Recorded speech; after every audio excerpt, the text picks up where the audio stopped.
What's up mga partners, for today's video, gagawa tayo ng bagoong alamang mga partners. So, dahil gusto nga daw ni partners Mikey ng magmangga, Indian mangoes, mag-Indian mango. So, nagpapaluto siya ng bagoong alamang. Kaya, syempre tara, let's go mga partners. Samahan nyo ko na magluto ng bagoong alamang. Sobrang init guys, grabe. Sobrang init sa Philippines. So, yun. Pagbigyan na natin yung request, bagoong alamang para sa mangga niya. Panoorin nyo ito mula umpisa hanggang dulo mga partners kung ano ang version ko ng bagoong alamang mga partners. Let's go!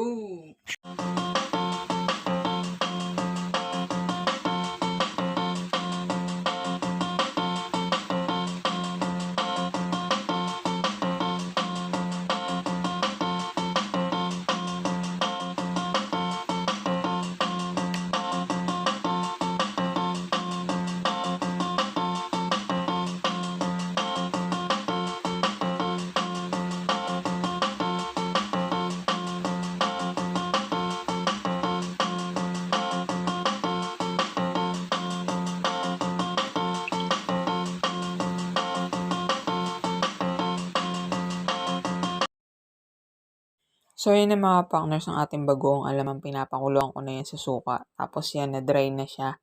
Lumabas na yung mga asin niya. Yan, yun yung ginagawa para mawala yung mga asin-asin yan.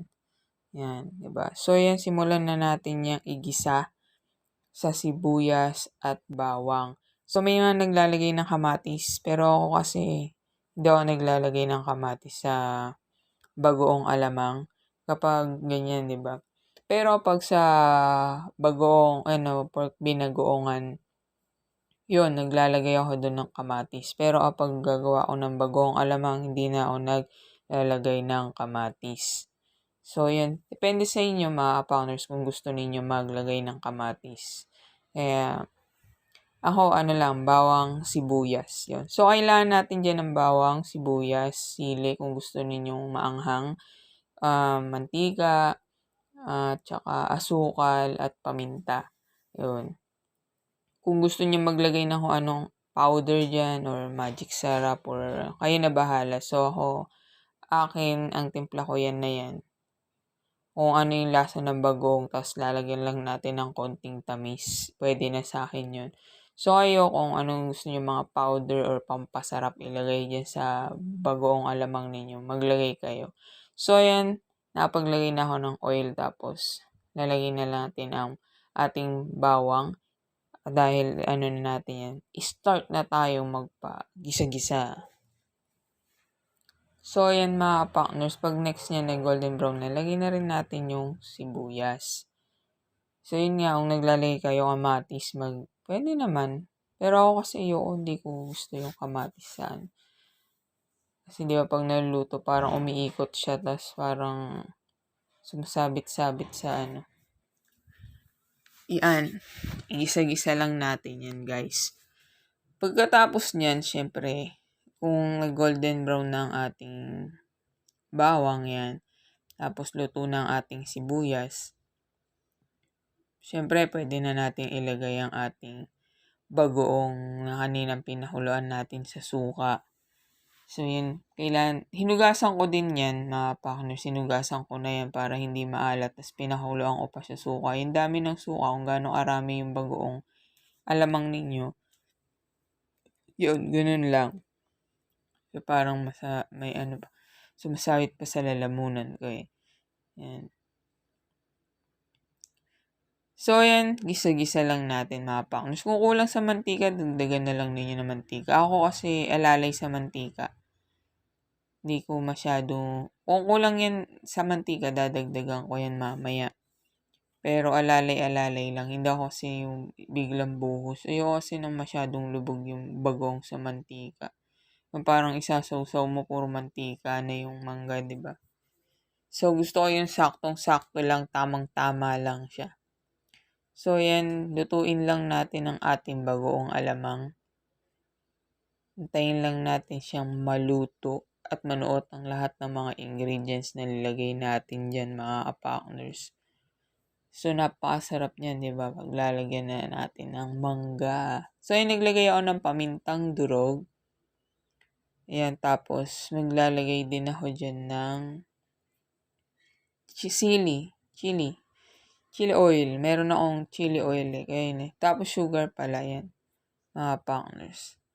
Depende kung sa inyo gusto nyo sobrang tamis. Merong iba na sobrang tamis, diba? Gusto nila yung matamis na bagoong talaga. Tapos, syempre, yung kulay ng bagoong, diba, parang brown na. Dahil yun sa sugar. Kumbaga, depende kung gagamit kayo na asukal na pula. Sa akin yung lang, wash lang. So, syempre, mag-brown yun, magda-dark, diba, kung kulay sa bagoong. Pero, ganyan lang sugar namin eh. Wash lang. Kaya okay na yan. Di naman kailangan yung kulay ma-perfect. Tapos yan naman, meron akong, chili oil. Ayan, lagyan na natin ng chili oil yan, mga partners. Kung ayaw ninyo maanghang, di huwag tayo maglagay ng sili, di ba? So, maglalagay din ako dyan ng konting water. Konti lang. Para hindi naman siya parang, di ba, tingnan nyo dry, di ba? Konting water lang. Pero hindi ko ata yung na-videohan eh. So, ayan na, di ba? Naglagay akong konting water para maganda din yung tingnan, di ba? Tapos, tamang-tama lang yung niya, mga partners. Yung dami din ng oil niya. Hindi yung parang umaapaw yung oil. Para kasing, yung uso mo, pag sinuso mo dyan yung mangga, yung uso mo, parang naglip gloss sa mantika eh. So, yan, ready na yan, mga partners. Tinikmang ko na din yan. Swak na sa panglasa ko. Goods na yan, mga partners. Kaya, plating na natin yan. Let's go. So, yan, ganyan lang kakunti yung niluto kong bagoong alamang. Kasi good for 2 lang naman yan. At di naman ako masyado sa alamang saks lang na malagyan yung mangga. So, ayan, bumili si Partners Mikey na Indian mango na pinagmamalaki niya. Mura lang daw. Kaya, dinamihan niya. Di lang naman yan yun. Marami pa dun sa may lalagyan. Yan lang yung nilagay ko dyan. So, let's go, mga partners. Tikman na natin yan. At husgahan kung gaano kasarap kapag sinawsaw ang ating mangga. So, ayan, mga partners. So, ayaw pa sumama ng bagoong sa mangga ko. Ayan o. Pinapahirapan pa ako, diba? So, ayan, nakakuha na tayo. Tikman na natin. So, ayan, mga partners. Tinikman ko na yan. Saks na saks. Goods na goods yung lasa niya. Saktong-sakto lang, mga ka-Gen Z dyan. Kaya, magluto na kayo sa bahay niyo, mga partners. Kasi mapaparami kasi sarap, mga partners. So, tara na. Let's eat.